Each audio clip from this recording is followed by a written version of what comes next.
Alright, so what do we got here? Okay guys, what's up? It's Mike and Cass from Peak Adventures, and tomorrow we have a crabbing trip planned at one of the piers that we like to fish off of. So we're not going out on a boat, so I just wanted to show you a couple of options and show you kind of how we use some of this and how I set this up. So when I'm using some of my smaller gear, sometimes when I don't have places to throw the big crab pot off, I started to use these snares. We'll start off with this one right here. This is the Dura snare, and this is the one that I found to be the best of all the snares, simply because the snares stand up, and then of course you'll just open this little latch right here, shove your bait in.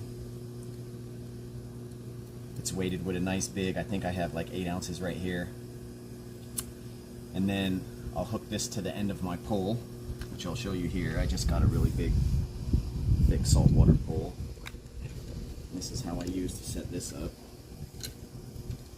So I bought these clips, and if you guys are fishermen, you'll see these ads following you, but these clips right here are fantastic. They're better than the snaps and the swivels and stuff. They're just way stronger and way easier. So essentially I'll just take the longest cord on the Endura snare and we're ready to rock. Okay? When this hits the floor on the bottom and there's not a big current, of course,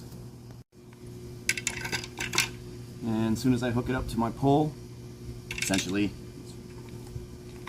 load it up with bait and it's castable.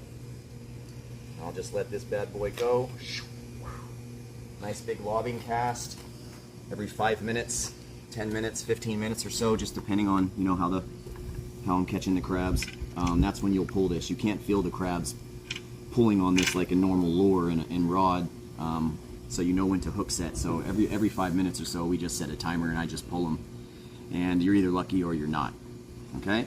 Now the other option is this crab snare,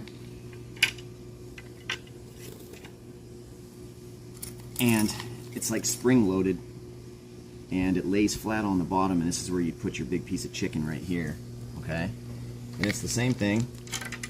Second I hook this up, that's why these are so versatile. See, I can just go back and forth between the two. So I just hook that to that big snap swivel. Chicken or your fish or your squid go right there in the middle. Okay, now watch this. As I lift this, this snare will close as I start to pull this. Again, just give it a nice big lob cast, and then the second it sinks to the bottom, pops open just like this on the bottom. Crabs start to eat that chicken. Same thing, every 5-10 minutes or so, give that bad boy a yank, start to reel. So a lot easier than crab pots. But we did just set up this crab pot because we are going to be tossing one from the pier. So let me show you kind of how I set this up. I did a couple of different things. I watched a YouTube video myself, and I got some really good ideas. So the first thing that you have to do legally, just talking about the regulations, is have this cotton rope on here. And what that does is, that's the one that's in charge of closing the hatch door, the main hatch door. That has to be cotton, so if your crab pot ever breaks off, eventually this will erode away and it will snap open, and at least crab can escape, and this won't keep catching crabs constantly as it stays on the bottom of the sea. So at least if you lose your pot, crabs will have a way to get out. Okay? That's mandated by law. So this comes on those. This is just a simple $40, $50, $30, I can't remember how much I paid for this actually, it was the cheaper ones. Just collapsible foldable crab pots. And what I wanted to do was not make them collapsible anymore, because they tend to be just a little bit flimsy, and it puts a lot of stress on all these end points of this metal, and they tend to break.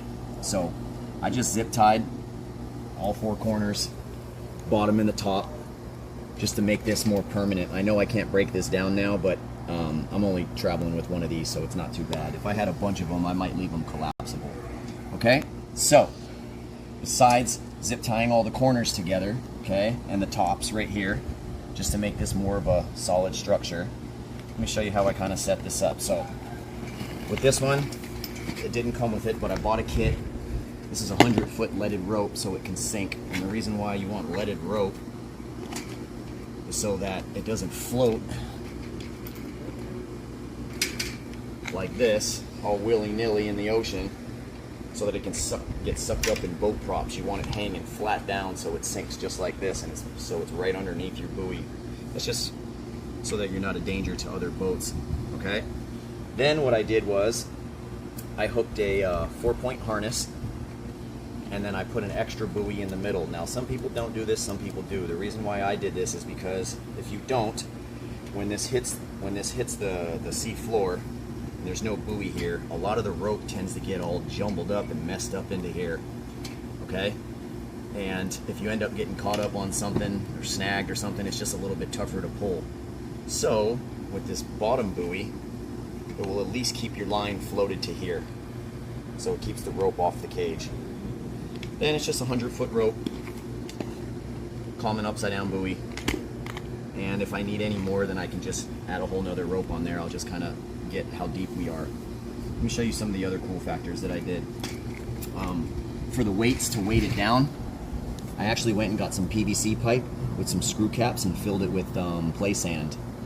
I know a lot of people use metal weights here, and I've heard that raw steel mixes with the salt water and creates what's called a hot pot, which can lose you some crabs. So I went with the plastic and just filled it with sand. Pretty easy to do, pretty cheap. You could do rebar, but I like I did here on the internet, people saying that creates a little electrical field. I'm not sure if that's true or not, and then obviously crabs will stay away.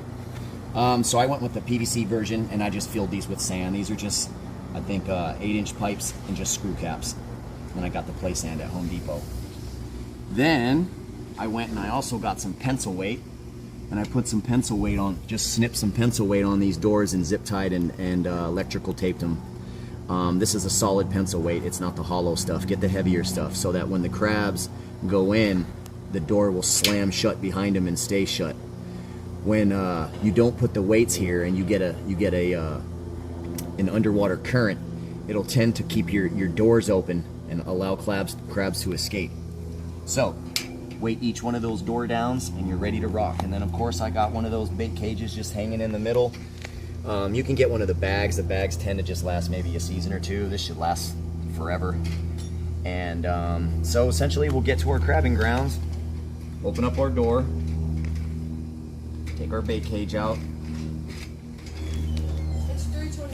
open up our bait cage, shove it full of chicken. The reason why we use chicken is because crabs love it. It puts out a really good smell, and if you tend to use fish carcasses and stuff that is more fishy, then you'll get a lot of other sea life eating it too, and like seals and stuff like that, and they'll tear your crab pots up. But they tend to not be chicken eaters, and crabs are, so that kind of the rest of the marine life leave that alone. Okay, so just chicken, raw chicken, drumsticks or the quarters, so that it stays on the bone, stays a little bit longer in there. Yeah, and essentially that's our pot right there. So if you guys wanted, I'll let you know, we're going to try this for the first time tomorrow, so I'm going to post a video and let you know how this did, and see if I can catch my limit. So again, this is Mike and Cass from Peak Adventures. Stay tuned and I'll let you know how this crabbing adventure went.